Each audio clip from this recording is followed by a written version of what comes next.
మన ప్రభువును రక్షకుడైన యేసుక్రీస్తు నామమున గుడ్ సంబడనారు మీ కుటుంబ సభ్యులైన మీ అందరికీ శుభాభివందనాలు.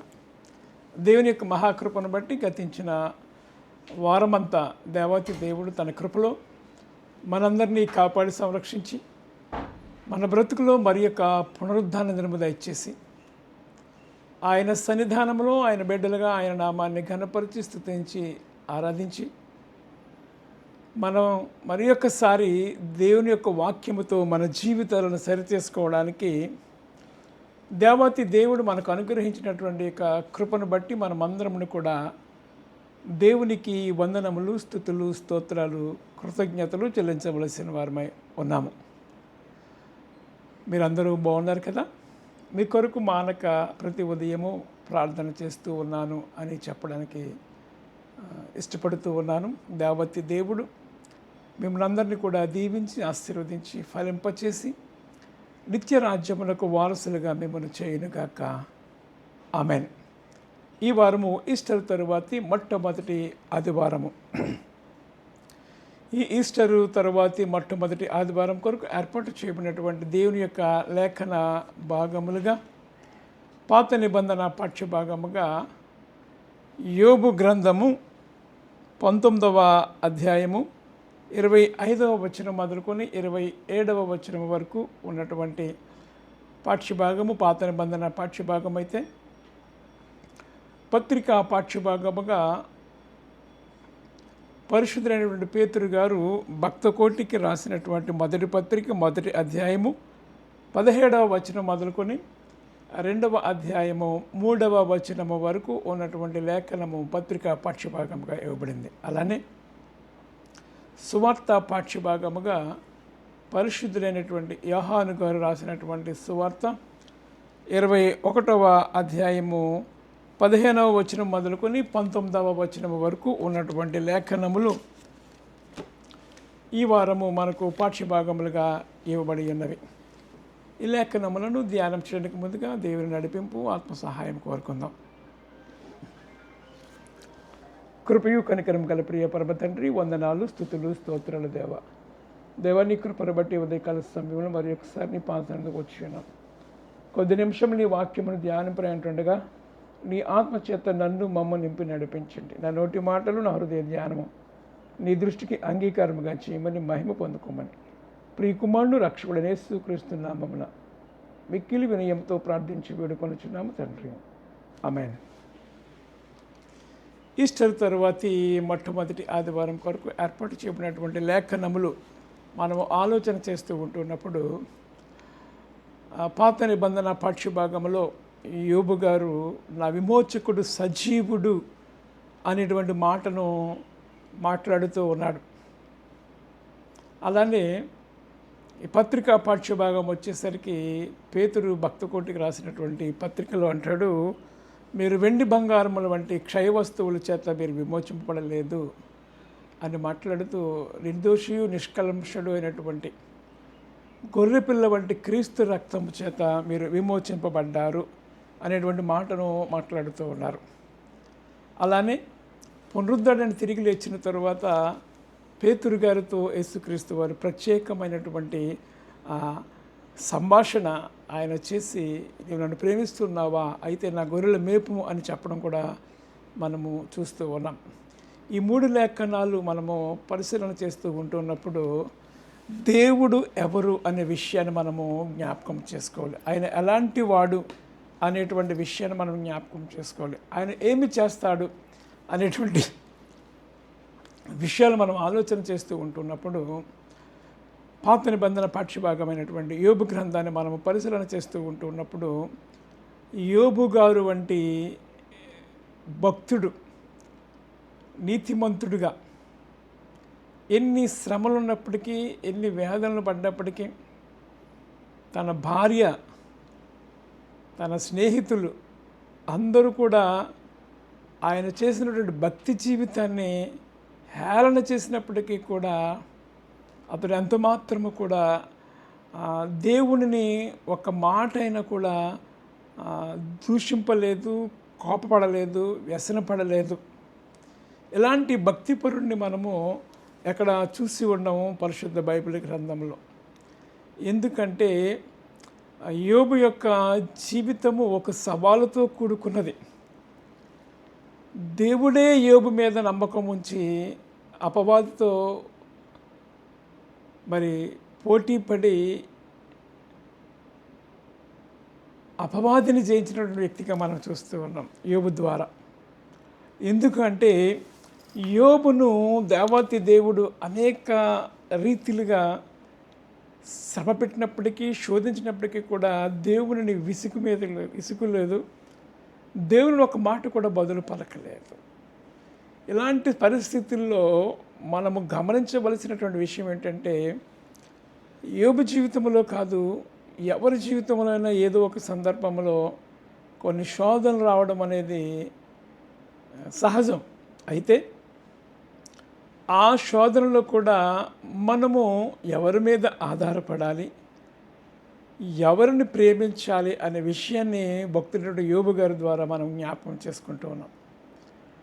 ఆయన అంటూ ఉన్నాడు, మీరు ఎన్ని తిట్టినప్పటికీ, ఎన్ని నిందించినప్పటికీ కూడా నా దేవుడు సజీవుడు, నన్ను విమోచించిన వాడు సజీవుడు.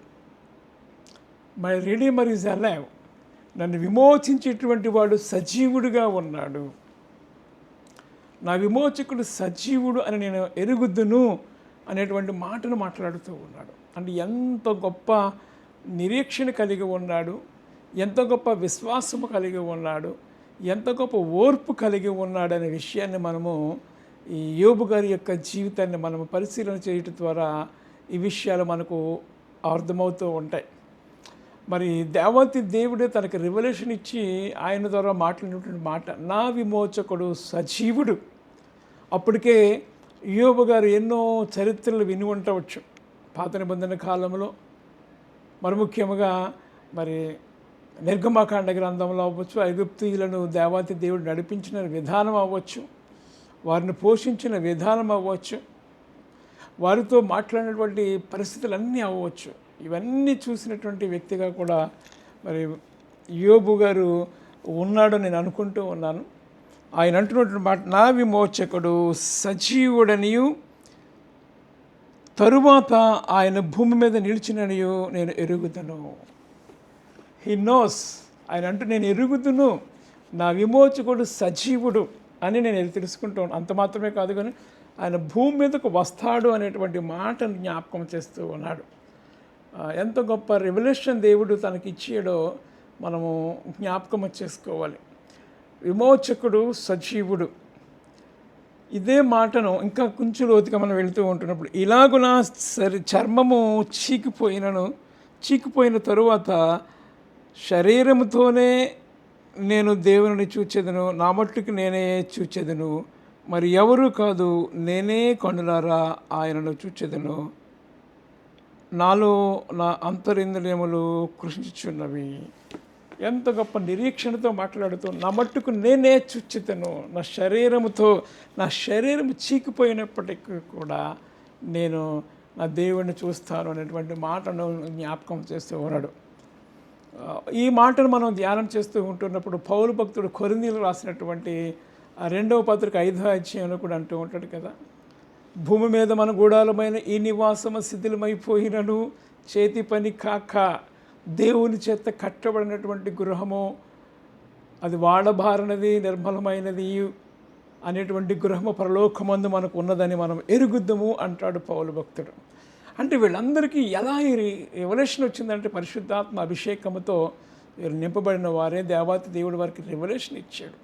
నా శరీరము చీకిపోయినను నేను ఆయన చూస్తూ ఉంటాను, మహిమదేహముతో నేను చూస్తాను అనేటువంటి నిరీక్షణ కలిగిన వ్యక్తిగా మనము చూస్తూ ఉన్నాం. ప్రియమైన వారలారా, మనము కూడా ఎన్ని శోధనలు వచ్చినప్పుడు కూడా దేవుని మనము నిందించడానికి సరిపోము. దేవుడు మనలను సహించిన దానికంటే ఎక్కువగా ఆయన మనల్ని శోధింపనీయడు. అంత మాత్రమే కాదు, కానీ శోధనలో నుండి తప్పించుకునే మార్గమును కూడా ఆయన మనకు తెలియచేస్తాడు అంటాడు పౌలు భక్తుడు గారు.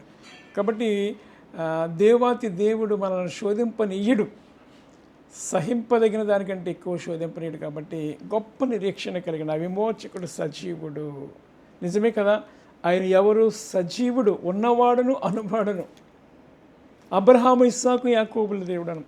యేసుక్రీస్తు వారు కూడా అంటారు కదా, నేను అబ్రహాము కంటే ముందున్నవాడను అని మాట్లాడుతూ ఉంటాడు. అరే నువ్వు ఇంకా కుర్రకంకు, నీకు ఇంకా 50 సంవత్సరాలు కూడా లేదా, వాళ్ళకంటే ముందు నువ్వు ఎలా పుట్టావు అనేటువంటి మాటలు. అంటే వారికి ఇంకనూ ఆత్మీయ మనోనేత్రాలు తెలియబడలేదు కాబట్టి వారు అలా అనడం సహజమే. అలాగే నిజంగా వారు అనుకుని ఉంటే యేసయ్యను సిలువ వేసేవారే కాదు కదా, ఇది జరగాలి అంతే.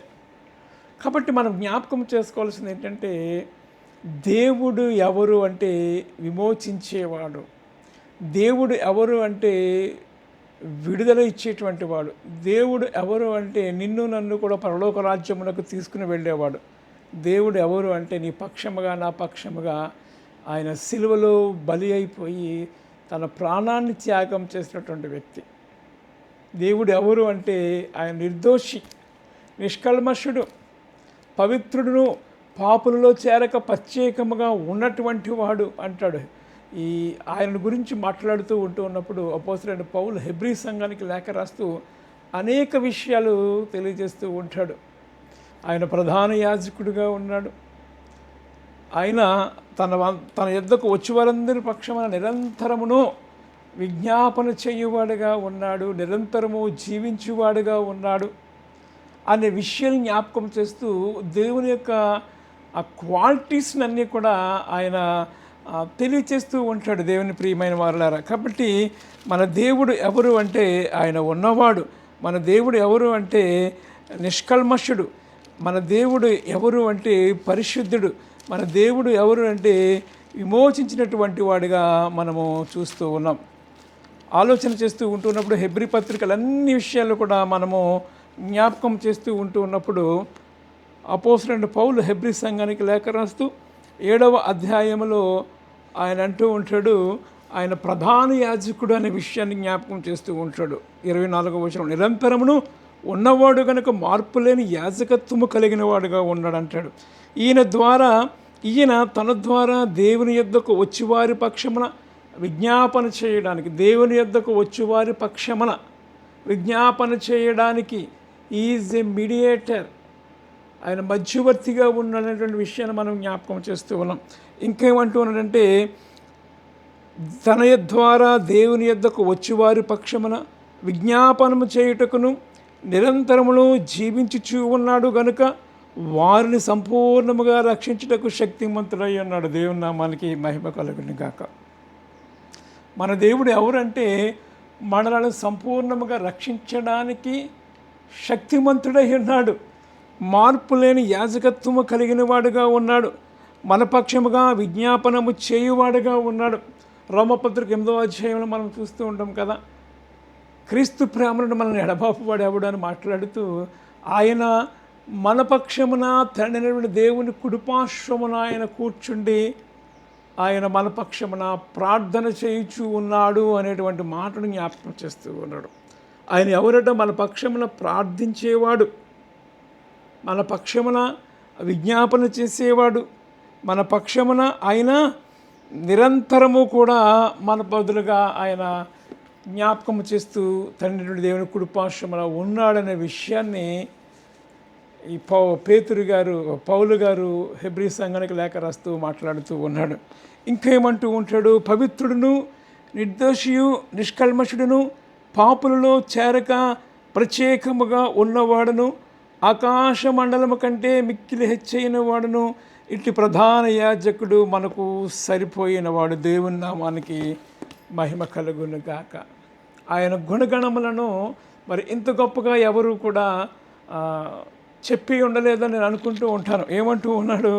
పవిత్రుడును, నిర్దోషియు, నిష్కల్మషుడును, పాపులలో చేరక ప్రత్యేకముగా ఉన్నవాడును, ఆకాశ మండలము కంటే మిక్కిలి హెచ్చైనటువంటి వాడునై ఇట్టి ప్రధాన యాజకుడు మనకు సరిపోయినాడు. దేవుని నామానికి మహిమ కలుగును గాక. ఆయన ఎలాంటి వాడట? ప్రధాన యాజకుడు, నిన్ను నన్ను విమోచించేవాడనే విషయాన్ని ఇక్కడ పౌలు గారు ఈ కొరింథీయులకు లేఖ రాస్తూ మాట్లాడుతూ ఉన్నాడు. కాబట్టి మనం ఆరాధించినటువంటి వారు ఎవరు అని ఆలోచన చేస్తూ ఉంటున్నప్పుడు ఆయన పరిశుద్ధుడు, ఆయన పాపులలో చేరక ప్రత్యేకింపబడినటువంటి వ్యక్తిగా ఉన్నాడు. ఆయన ఏ దోషము లేనివాడుగా ఉన్నాడు. ఇంకేమంటూ ఉంటాడంటే బాప్తిస్మం ఇచ్చి యోహాను యేసుక్రీస్తును ఆయన గొర్రెపిల్ల అని మాట్లాడుతూ ఉన్నాడు. ఎలాంట లోక పాపములను మోసుకుని పోవు దేవుని గొర్రెపిల్ల ఇతడే అని లోకానికి పరిచయం చేశాడు. దేవుని నామానికి మహిమ కలుగును కాక. అలాంటి దేవుణ్ణి మనము కలిగి ఉన్నాము. ఆయన నిరంతరము జీవించేవాడు. నీ పక్షమున నా పక్షమున తండ్రి నుండి దేవుని కుడి పార్శ్వమున కూర్చుని ఉండి ఆయన ఇప్పుడు కూడా ప్రార్థన చేస్తూ ఉన్నాడు అనే విషయాన్ని మనము గమనించాలి. యోబు గారు ముందుగానే చెప్పిన రీతిగా అలానే పేతురు గారితో దేవాతి దేవుడు మాట్లాడిన సందర్భాన్ని మనం జ్ఞాపకం చేసుకుంటూ ఉన్నప్పుడు ఆయన ఒకప్పుడు దుడుకు స్వభావం కలిగినటువంటి వ్యక్తిగా ఉన్నాడు. ఏ విషయంలోనైనా సరే ముందే వెంటనే అన్ని విషయాలను ముందుండాలి అనేటువంటి స్వభావం కలిగినటువంటి వ్యక్తిగా మనము పేతురు గారిని చూస్తూ ఉంటూ ఉన్నాం. దేవాతి దేవుడు ఆ పేతురుతో మాట్లాడుతూ ఉంటూ ఉన్నప్పుడు ఆ సముద్రం దగ్గర వాళ్ళు వలలో క్లీన్ చేసుకున్నటువంటి సందర్భాన్ని మాట్లాడుతూ ఉన్నప్పుడు మీరు నన్ను వెంబడించండి, నేను మనుషులు పట్టు జాలరుగానే మేము చేస్తాను అని చెప్పినప్పుడు వెంటనే వచ్చేసాడు. దురుకు స్వభావం కలిగినటువంటి వ్యక్తిగా. ఇదేంటి మనుషులను పడితే మా జీవితం ఏంటి, మా జీవన వ్యాపారం ఏంటి, మా బ్రతుకేంటి, మా కుటుంబాలు ఏంటి అని ఆలోచన చేయలేదు. కానీ వెంటనే యేసుని వెంబడించడం మనం చూస్తూ ఉన్నాం. అటు తరువాత ఒకనొక సందర్భంలో దేవాతి దేవుడు మాట్లాడుతున్నటువంటి పరిస్థితిని జ్ఞాపకం చేస్తూ ఉంటున్నప్పుడు దేవా మేము సమస్తమును విడిచిపెట్టేసాం, మాకేంటో ఉపయోగం అని మాట్లాడుతూ ఉంటాడు. దేవుడు మళ్ళా అక్కడ జవాబు చెప్పడం చూస్తూ ఉంటూ ఉన్నాం వెంటనే. అలాగే మనుష్య కుమారుని గురించి ప్రజలు ఏమనుకుంటూ ఉన్నారు అని శిష్యులందరినీ అడిగినప్పుడు అక్కడ కూడా పేతురు గారే జవాబు చెప్తూ ఉంటారు. నీవు జీవం గల దేవుని కుమారుడు అని వెంటనే పేతురు మాట్లాడడం. అప్పుడు కూడా భర్యోనా నీవు ధన్యుడవు అని మాట్లాడడం. బండ మీద నువ్వు నా సంఘాన్ని కట్టడం అని పేతురుని దేవత దేవుడు ఒప్పుకోవడం. అటు తర్వాత శిష్యులందరూ కూడా పేతురుని దేవుడు మెచ్చుకున్నాడు అని రకరకాల ఆలోచనలు కలిగి వారిలో ఎవడు గొప్పవాడు అనేటువంటి ఆలోచన వచ్చినప్పుడు పేతురే గొప్పవాడా అని మాట్లాడితే దేవుడు మరలా వారితో మాట్లాడి మీలో గొప్పవాడు ఎవడైనా అవ్వాలనుకుంటే అందరికీ మీరు సేవ చేసేవారుగా ఉండాలని వారికి మరలా చెప్పడం మనం చూస్తూ ఉన్నాం. ఇంకా ఆలోచన చేస్తూ ఉంటున్నప్పుడు రూపాంతర కొండ దగ్గర ఆ ముగ్గురు కనబడుతూ ఉన్నప్పుడు ముగ్గురికి పర్ణశాల ఇక్కడే వేసేస్తాను, ఇక్కడ ఉండిపోదాం అని చెప్పినటువంటి వ్యక్తి ఎవరైనా ఉన్నారంటే పేతురు గారే. యోహాను గారు యాకోబు గారు కూడా ఉన్నారు, కానీ వాళ్ళెవరూ మాట్లాడలేదు, ఈయనే మాట్లాడాడు. ఇంకా ఆలోచన చేస్తూ ఉంటున్నప్పుడు ఆయన ఎవరో నాకు తెలియదని యేసయ్య చెప్పిన ఆ మాట నువ్వు ఎలా చెప్తావు అని చెప్పినప్పుడు నిజంగానే చెప్పాడు, రిపెంటెన్స్ అయ్యాడు. అటు తరువాత ఇవన్నీ బాగానే ఉన్నాయి. ఇవన్నీ ఒక ఎత్తు అయితే తిరిగి యేసయ్య పునరుద్ధానుడై తిరిగి లేచిన తరువాత శిష్యులతో మాట్లాడాడు. ప్రత్యేకముగా పేతురుతో మాట్లాడడం మనం చూస్తూ ఉన్నాం. ఈరోజు మనం చదువుకున్నటువంటి సువార్త లేఖన భాగాలు మనము ఆలోచన చేస్తూ ఉంటున్నప్పుడు పేతురుతో యేసయ్య మాట్లాడడం, ముమ్మారు మాట్లాడడం. నీవు నన్ను ప్రేమిస్తూ ఉన్నావా, నీవు నన్ను ప్రేమిస్తూ ఉన్నావా, నీవు నన్ను ప్రేమిస్తూ ఉన్నావా, నేను ప్రేమిస్తూ ఉన్నాను లేదా నీకు తెలుసు కదా అని మాట్లాడడం. అంటే ఒక రకమైనటువంటి విసుగు ఏదో అవ్వచ్చు. అంటే యేసయ్యను ఎరుగునని ముమ్మారు చెప్పినటువంటి వ్యక్తితో మళ్ళా అదే యేసయ్య ముమ్మారు అతని ప్రశ్న అడగడం చూస్తూ ఉన్నాం. ఇక్కడ ఆలోచన చేస్తూ ఉంటున్నప్పుడు నీవు నా గొర్రెలను కాపము, నా మందన మేపము అని యేసయ్య మాట్లాడడం. అంటే పేతురుకు దేవుడు ఒక గొప్ప బాధ్యతనిస్తూ ఉన్నాడు. ఒక రకంగా చెప్పాలంటే 12 మంది శిష్యుల్లో ఇతడే ఒక టీం లీడర్ అయ్యి ఉండొచ్చు, టీం లీడర్గా ఉన్నాడు కూడా. అలాంటి గొప్ప వ్యక్తి తిరిగి మళ్ళీ వెనక్కి వెళ్ళిపోతే ఈ భూప్రపంచం అంతటికి సువార్త ప్రకటించవలసిన బాధ్యత 12 మంది శిష్యుల మీద ఉంది. మరి ముఖ్యంగా ఎవరైతే దుడుకు స్వభావం కలిగి వెనక్కి వెళ్ళిపోతారో అనేటువంటి ఆలోచన కలిగి దేవాతి దేవుడు తిరిగి మరలా తనతో మాట్లాడడం, స్పెషల్ ఎన్కౌంటర్ చేయడం.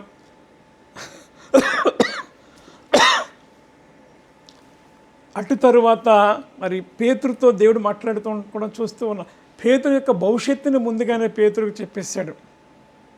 నీవు ఇప్పుడైతే నీ ఇష్టం వచ్చినట్టు తిరిగేసావు, కానీ నీవు వృద్ధుడు అయినప్పుడు నీవు తలక్రిందులుగా మరణిస్తూ ఉంటావు నా కోసం అనేటువంటి విషయాన్ని కూడా జ్ఞాపకం చేస్తూ, నీ యవ్వన ప్రాయంలో నీ ఇష్టం వచ్చినట్టు తిరిగావు, కానీ నువ్వు ఎలాంటి మరణాన్ని పొందబోవచ్చు ఉన్నావో పేతురు అని దేవుడే పేతురుతో మాట్లాడే విషయాన్ని మనము జ్ఞాపకం చేస్తూ ఉంటే, పేతురికి భవిష్యత్తు ముందే చెప్పేది. ఎందుకంటే అతడు ఎలాంటి పరిచర్య చేయవలసిన బాధ్యత ఉన్నదో పేతురికి దేవుడే ముందు చెప్పాడు. కాబట్టి ప్రభువా, నీవు సమస్తము ఎగినవాడవు, నిన్ను ప్రేమించి ఉన్నానని నీవే ఎరుగుదు అని ఆయనతో చెప్పాను. యేసు, నా గొర్రెలను మేపము, నీవు యవ్వనుడివై ఉండినప్పుడు నీ అంతటి నీవే నడుము కట్టుకుని నీకు ఇష్టమైన చోటికి వెళ్ళుచుంటివి.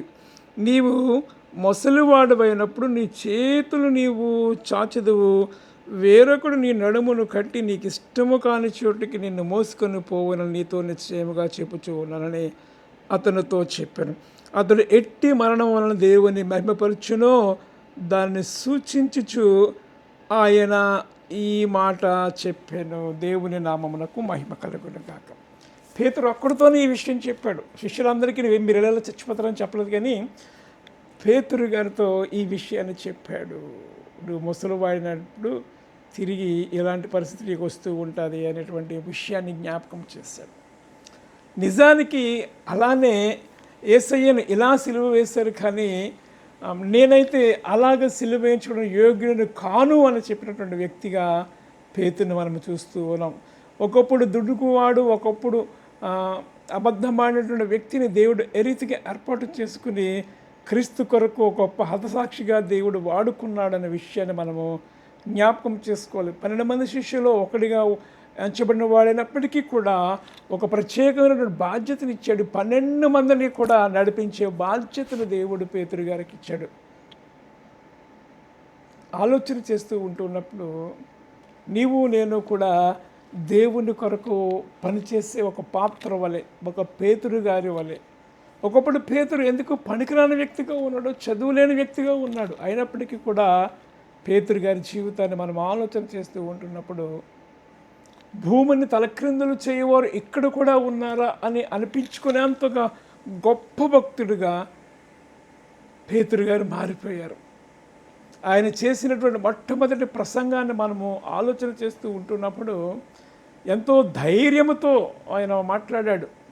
ఎంతో ధైర్యంతో ఆయన మాట్లాడి దేవుని యొక్క గొప్పతనాన్ని ఆయన తెలియజేసిన అపోస్తల కార్యముల గ్రంథము ఒక్కసారి మనం ఆలోచన చేస్తూ ఉంటున్నప్పుడు ఈ 2వ అధ్యాయము అపోస్తల కార్యముల గ్రంథము 2వ అధ్యాయంలో పేతురు గారు చేసినటువంటి మొట్టమొదటి ప్రసంగాన్ని మనము చూస్తూ ఉన్నాం. ప్రియమైన వాళ్ళు 22వ వచనం, 2వ అధ్యాయము 22వ వచనం. ఇశ్రాయేలు వారులారా, ఈ మాట వినుడి. దేవుడు నజరేయుడైన యేసు చేత అద్భుతములు, మహత్కార్యములు, సూచక్రియలను మీ మధ్య చేయించి ఆయనను తన వలన మెప్పు పొందిన వానుగా మీకు కనబడుచును. ఇది మీకే ఎరుగును. దేవుడు నిశ్చయించిన సంకల్పము చెప్పున ఆయన భవిష్యత్ జ్ఞానమును అనుసరించి అప్పగింపబడిన ఈయనను మీరు దుష్టుల చేత సిలువ వేయించి చంపితిరి. మరణము ఆయనను బంధించి ఉండట చేత అసాధ్యము కనుక దేవుడు మరణ వ్యాధులను తొలగించి ఆయన లేపిన దేవుని మనకి మహిమ కలుగును. ఆయన పునరుద్ధానుడు, ఆయన సజీవుడు, ఆయనకు అసాధ్యమైనది ఏదీ లేదు. మీరైతే దుష్టుల చేతికి యేసయ్యను అప్పగించారు, కానీ తండ్రి దేవాతి దేవుడు ఆయన ఏం చేస్తాడు? లేపాడు. దేవుడు నిశ్చయించిన భవిష్యత్ సంకల్పమును బట్టి ఆ భవిష్యత్ జ్ఞానమును అనుసరించి అప్పగించబడినటువంటి ఈయనను మీరు దుష్టుల చేత సిలువ వేయించి చంపితిరి. మరణము ఆయనను బంధించి ఉండుట అసాధ్యము గనుక దేవుడు మరణ వ్యాధులను తొలగించి ఆయన లేపెను. ఆయన సజీవుడు. యోబు గారు చెప్పినట్లుగానే ఇక్కడ కూడా పేతురు గారు చెప్తున్నాడు, ఆయన సజీవుడు. మరణ వ్యాధులను ఆయన తొలగించేశాడు. మరణమును జయించినటువంటి వ్యక్తిగా మనం చూస్తూ ఉన్నామనేటువంటి విషయాన్ని పేతురు మొట్టమొదటిగా ప్రసంగంలో పేతురు గారు చేసినటువంటి ఫస్ట్ మెసేజ్లో యేసయ్యను గొప్పతనాన్ని జ్ఞాపకం చేస్తాడు. ఆయన విమోచకుడు, ఆయన సజీవుడు అని. అయితే ఆయన రాసినటువంటి 2 పత్రికలు అవ్వచ్చు, ఆయన అపోస్తుల కార్యములు మొదటి 9 అధ్యాయాలు కూడా మనం చూస్తూ ఉంటున్నప్పుడు ఆయన ఎలాంటి ఆశ్చర్య కార్యములు ఆత్మచేత నింపబడిన వాడై ఎన్ని గొప్ప కార్యాలు ఆయన చేశాడో మనము చూస్తూ ఉన్నాం. ప్రియమైన వాళ్ళారు, నజరేయుడైన యేసు నామమున లేచిపో అని చెప్పాడు. అనేక మందిని స్వస్థపరిచాడు. ఎన్ని గొప్ప కార్యాలు చేశాడు. దేవుడు ఇచ్చినటువంటి దర్శనాన్ని బట్టి ఆలోచన చేస్తూ చతుష్పద జంతువుల దర్శనాన్ని చూస్తూ ఉన్నప్పుడు అన్ని జాతుల వారికి యేసయ్య దేవుడు, యేసుక్రీస్తు అందరికీ ప్రభువు అని నాకు అర్థమైంది అనేటువంటి మాటను కూడా అతను ఆలోచనలోకి వెళ్ళాడు. దేవుని నామానికి మహిమ కలుగును గాక.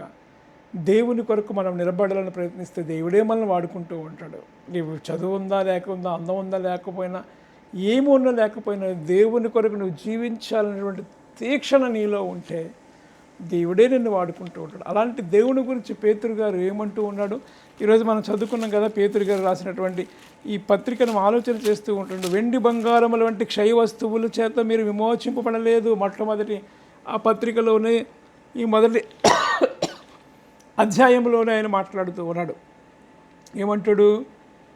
పితృపారంపర్యమైన మీ వ్యర్థ పర్వతలను విడిచిపెట్టినట్లుగా వెండి బంగారముల వంటి క్షయ వస్తువుల చేత మీరు విమోచింపబడలేదు, కానీ అమూల్యమైన రక్తము చేత అనగా నిర్దోషమును నిష్కల్మషమగు గొర్రెపిల్ల వంటి క్రీస్తు రక్తము చేత విమోచింపబడిన మీరు ఎరుగుదురు కదా. ఆయన గొప్పతనాన్ని గురించి మాట్లాడుతూ ఉన్నాడు. అమూల్యమైనటువంటి క్రీస్తు రక్తము చేత మీరు విమోచింపబడ్డారు. వెండి బంగారముల వంటి క్షయమగు వస్తువుల చేత మీరు విమోచింపబడలేదు, కానీ ఎలా అంటాడు? నిర్దోషమును నిష్కల్మషుడును అగినటువంటి వాడు, ఏ విధమైన నిష్కళంకమును లేనటువంటి వ్యక్తి గొర్రెపిల్ల వంటి క్రీస్తు రక్తము చేత మీరు విమోచింపబడతారని మీరు ఎరుగుదురు కదా. ఆయన జగత్తు పునాది వేయబడక మునిపే నియమిపడును, కానీ తను మృతులలోనే లేపి తనకు మహిమనిచ్చిన దేవుని ఎడల తన ద్వారా విశ్వాసులైన మీ నిమిత్తము కడవరి కాలమందు ఆయన ప్రత్యక్షపరచబడును.